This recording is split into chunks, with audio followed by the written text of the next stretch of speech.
మరి ముఖ్యంగా మన బైరి నరేష్ అన్న గారికి,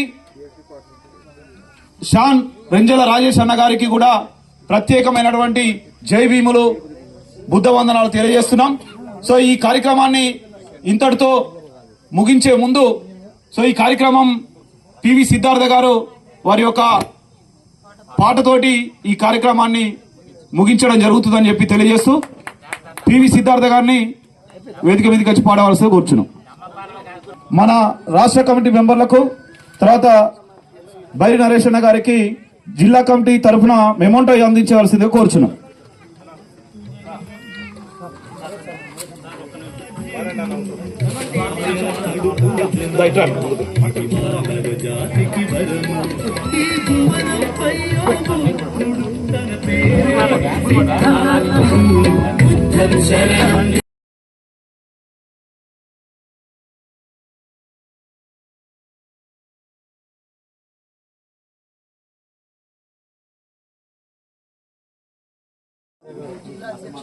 నమో తస్స భగవతో అర్హతో సమ్మా సంబుద్ధస్స. అందరికీ జై భీములు. నా పేరు చిట్యాల రాజు. నేను నల్గొండ విద్యాశాఖలో ఏఈగా పనిచేస్తూ ఉన్నాను. బహుజన ఎంప్లాయీస్ జాక్కి నల్గొండ జిల్లాకి అధ్యక్షుడిగా పనిచేస్తూ ఉన్నాను. మూఢనమ్మకాల నిర్మూలన సంఘానికి కూడా నేను జిల్లా అధ్యక్షుడిగా మన బైరి నరేష్ అన్నతో కలిసి పనిచేస్తూ ఉన్నాను. అందరూ వక్తలు మాట్లాడారు. ఇక్కడ చివరిగా మాట్లాడే వాళ్ళ పరిస్థితి చాలా దారుణంగా ఉంటుంది. ఎందుకంటే మనం ఏదో మాట్లాడాలనుకుంది ఎన్నెన్నో అనుకుంటా ఉంటాం. ఈ ముందు మాట్లాడేటోళ్ళు అవన్నీ చెప్తా ఉంటారు. ఇక మళ్ళీ అదే చెప్తేనేమో ఏం చెప్పింది ఏం చెప్తే దిగవయ్యా అనుకొని మనసులో అనుకుంటారు. మనకేమో చెప్పడానికి ఏం మిగులుతా ఉండదు కదా బ్రదర్.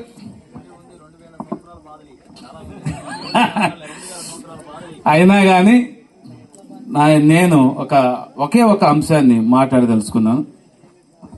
మొదటి నుంచి ఈ యొక్క బుద్ధుడి మీద మరి ఎన్నో అసత్య ప్రచారాలు కూడా జరుగుతూ ఉన్నాయి. అందుట్లో ఒకటేంటంటే ఈయన ఒక రాజకుమారుడు, ఆయన వచ్చినప్పుడు జ్యోతిష్యులు ఏదో చెప్పారు, అందుకనేసి ఆయన దాచిపెట్టి తల్లిదండ్రులు దాచిపెట్టి సంఘంలో ఏమి తెలియకుండా పెంచారు. దానివల్ల ఒకసారి ఆయన ఎప్పుడు బయటకు వచ్చినప్పుడు ఒక శవాన్ని, వృద్ధుడిని ఇవన్నీ చూసి ఆయన వైరాగ్యం చెంది బయటకు వెళ్ళాడు అనేసి చెప్పుకుంటారు. అదొక అసత్య ప్రచారం. ఎందుకంటే భారతదేశంలో ఉన్నటువంటి 16 మహాజనపదాల్లో అవి కాకుండా ఇంకొన్ని చిన్న చిన్న గణరాజ్యాలు ఉన్నాయి. అందులో శాక్య రాజ్యం ఒకటి, శాక్య గణరాజ్యం ఒకటి. ఒక వ్యక్తి కూడా చెప్పారు ఇందాక, సార్ పేరు తెలియదు, బహుశా మీరే అనుకుంటా. ఈ 16 సంవత్సరాలు నిండిన ప్రతి ఒక్క యువకుడు సంఘంలో భాగంగా చేరాల్సినటువంటి గణరాజ్యం అది. అటువంటి యొక్క రాజ్యంలో సిద్ధార్థుడు సభ్యత్వం తీసుకోవటం, ఆ తర్వాత ఈ యొక్క శాక్యులకి పొరుగున ఉన్నటువంటి కొలియులకి మధ్య రోహిణి నదీ జలాల విషయంలో జరిగినటువంటి సందర్భంలో ఈయన రాజ్య బహిష్కరణ తనంతటా తాను చేసుకొని వెళ్ళటం ఒకటి జరిగింది. ఇంకొక విషయము ఇందాక ఒక మిత్రుడు చెప్పాడు, దాంతో నేను విభేదిస్తూ చెప్పాల్సి వస్తుంది. ఏమిటంటే ఆయన ధ్యానాన్ని ఋగ్వేదం నుంచి ప్లస్ ఖురాన్ నుంచి తీసుకున్నాడని చెప్తారు. ఖురాన్ ఎప్పుడంటే మొహమ్మద్ ప్రవక్త 500 ADలో పుట్టితే ఆయన ఖురాన్ రాస్తే, ఆయన మరి బుద్ధుడు అంతకు 1000 సంవత్సరాల ముందు పుట్టిన ఎట్లా చూసిండు? ఇది తప్పు. రెండవది, ఈ ఋగ్వేదంలో ఏముందంటే అన్ని వేదాల్లో ఉంటాయి అంటారు. ఏముంది ఋగ్వేదంలో? మేము ఆ నుంచి ఎక్కడి నుంచో వచ్చినాం, మా దేవుడు అయినటువంటి ఇంద్రుడిని ఎట్లా పూజించాలి, వాయుదేవుడిని ఎట్లా పూజించాలి, ఎవడెవడిని ఎట్లా పూజించాలనే ఉంది తప్ప ఆ ఋగ్వేదంలో ఏముంది? యజ్ఞాలు ఎట్లా చేయాలి, దానికి ఎన్ని వందల ఆవులను కొయ్యాలి, ఎన్ని వందల మేకలను కొయ్యాలి అనే ఋగ్వేదంలో ఉంది. మరి ఈ యొక్క ధ్యాన విషయం అందులోంచి తీసుకోవటం అనేది అది ఒక అసత్య ప్రచారం. బహుశా నాకు తెలిసినంత వరకు ఆ పెద్ద ఆయన కూడా తెలిసి ఉండకపోవచ్చు. ఎందుకంటే జ్ఞానం అనేది బుద్ధి అంటే జ్ఞానము, ధ్యానం ఇవన్నీ బుద్ధుడు తనంతట తాను ఆవిష్కరించినటువంటి విషయాలు.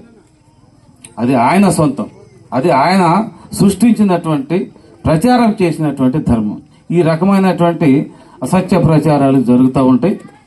మనం వాటిని సరిచేస్తూ కూడా పోవాల్సినటువంటి బాధ్యత మన మీద ఉన్నది కాబట్టి నేను చెప్తున్నాను తప్ప ఆ వ్యక్తిని నేను విమర్శించడం అనేది నా ఉద్దేశం కాదు.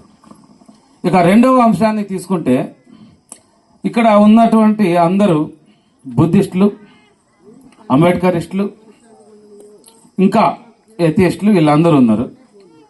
మనము ఇక్కడ బుద్ధిస్టులకే నేను ఒక మాట చెప్తున్నా. ఈరోజు వైశాఖ శుద్ధ పౌర్ణమి. ఈ వైశాఖ శుద్ధ పౌర్ణమి నాడు మనం ఇక్కడ అందరము ఇది ఒక పండుగలాగా జరుపుకుంటా ఉన్నాం మనం. అయితే బౌద్ధంలో ఈ వైశాఖ శుద్ధ పౌర్ణమే కాకుండా ఇంకా పండుగలు ఉన్నాయి. ఇప్పుడు ఇంకా సంస్కారాలు ఉన్నాయి. సంస్కారం అంటే ప్రతి మనిషి జీవితంలో చేసేటువంటి కార్యాలని మనం సంస్కారం అంటాం. అంటే ఒక మనిషి పుట్టినప్పుడు జన్మదినాన్ని జరుపుకుంటాం, అది ఒక సంస్కారం. ఆడికి నామకరణం చేస్తాం, అది ఒక సంస్కారం. విద్యాభ్యాసం చేపిస్తాం, అది ఒక సంస్కారం. పెళ్లిళ్ళు చేస్తాం, అది ఒక సంస్కారం. ఇటువంటివి 10 సంస్కారాలని బుద్ధుడు లేదా బౌద్ధ సంఘం, బిక్కు సంఘం మనల్ని నిర్దేశించి ఇవి జరుపుకోవాలనేటువంటి విషయాన్ని తెలియజేసింది. పండగలకు వచ్చేసరికి పండగలు, మొదటి పండగ మనకి వైశాఖ శుద్ధ పౌర్ణమి. దాని తర్వాత పండగలు లేవా? ఎందుకు లేవు? దీపావళి మన పండగే. దీపావళి ఎందుకు జరుపుకుంటాం? దీపావళి ఎందుకు జరుపుకుంటాం అంటే దాని మీద ఒక 2 కథలు ఉన్నాయి. నాకు తెలిసిన కథ ఒక్కటే ముక్కలే చెప్తా, అన్యదా భావించొద్దు, టైం నేను ఎక్కువ తీసుకోను. తన యొక్క రాజ్యానికి ధర్మ ప్రచారం చేసుకుంటూ వచ్చినటువంటి బుద్ధుడు ఊరి వెలుపల ఉన్నప్పుడు బుద్ధుడు వచ్చిందని తండ్రి శుద్ధోదనుడు తెలుసుకుని తన రాజ్యానికి ఆహ్వానిస్తాడు. ఆహ్వానించినప్పుడు ఏం జరుగుతుందంటే, ఆ రోజు నేను రేపు వస్తాను, ఈ రోజు కాదు రేపు వస్తాను అనేసి, నేను మిమ్మల్ని దర్శించుకుంటాను అనేసి తండ్రికి చెప్పి పంపించినప్పుడు ఆ రోజు తెల్లవారి అమావాస్య. అంటే అమావాస్య రోజు మొత్తము ప్రపంచం మొత్తం చీకట్లు కమ్ముకుంటాయి. ఈ చీకట్లు కమ్ముకున్నప్పుడు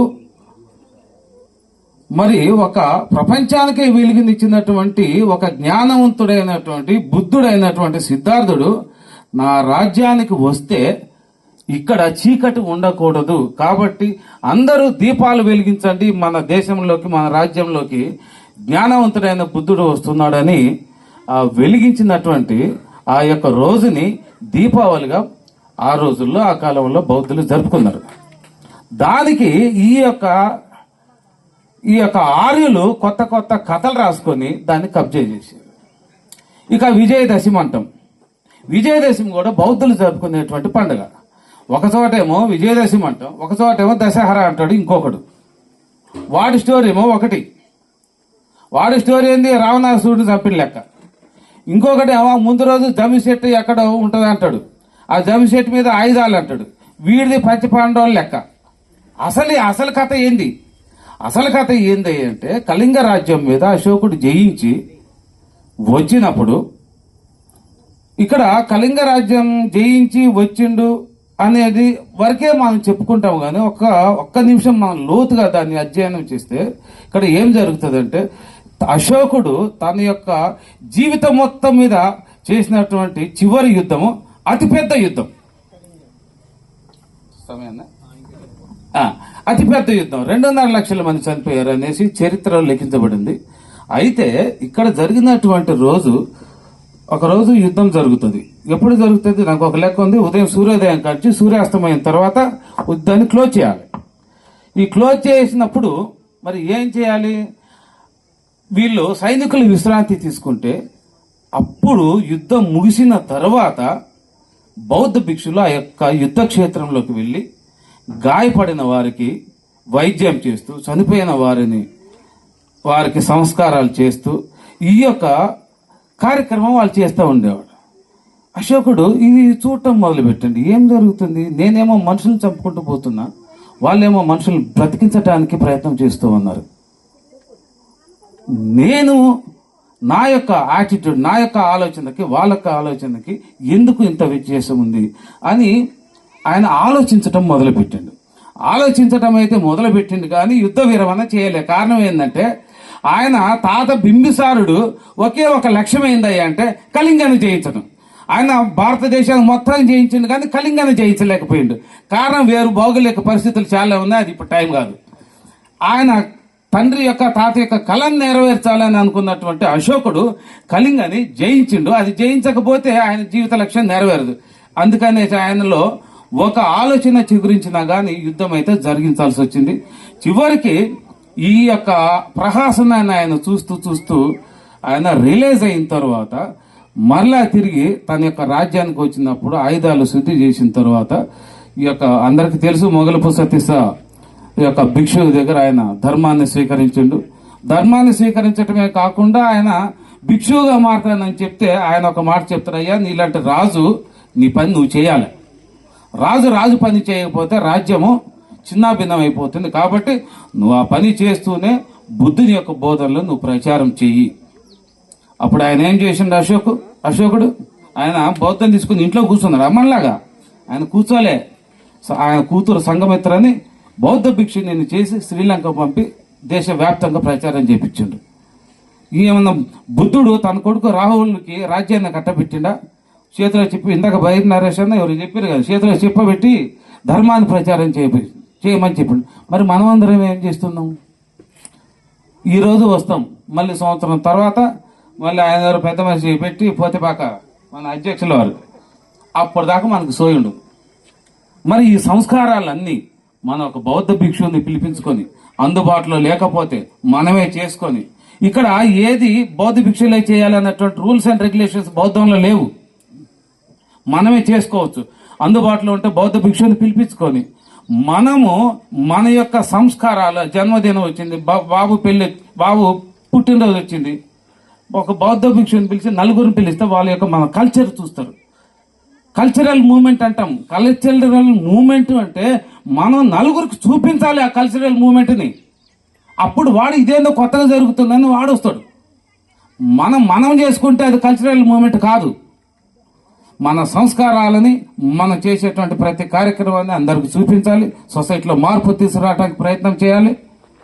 ఈ యొక్క పండుగలు మనం జరుపుకోవాలి. మనం జరుపుకుంటున్నట్టు నలుగురికి తెలియాలి. ఈడైనా మనం ఒక రకంగా దీపావళి చేసి ఈడు ఇంకొక రకంగా దీపావళి చేస్తుందని ఆలోచనలు రేకెత్తించాలి.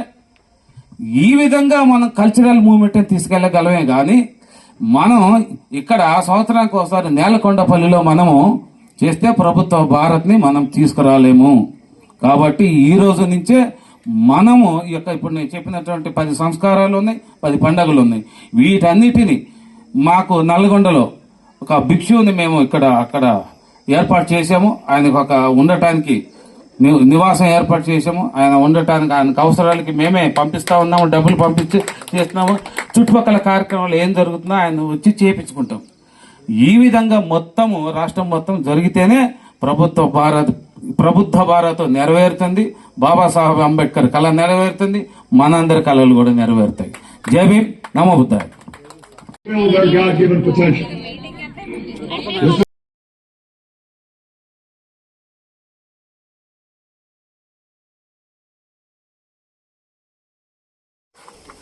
జై భీమ్.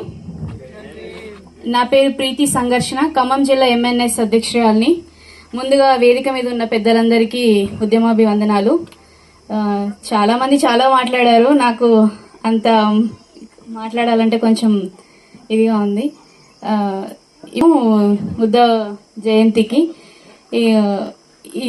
మొన్న జరిగిన మేము మా మీటింగ్స్ కూడా ఇక్కడే చేసుకోవడం జరిగింది అన్న నరేష్ అన్న పిలుపు మేరకు. నెక్స్ట్ టైంకి వందలాది మంది ఇక్కడ వచ్చిన వాళ్ళు నెక్స్ట్ టైంకి వేలాది మందిగా రావాలని నేను కోరుకుంటున్నాను. Thank you.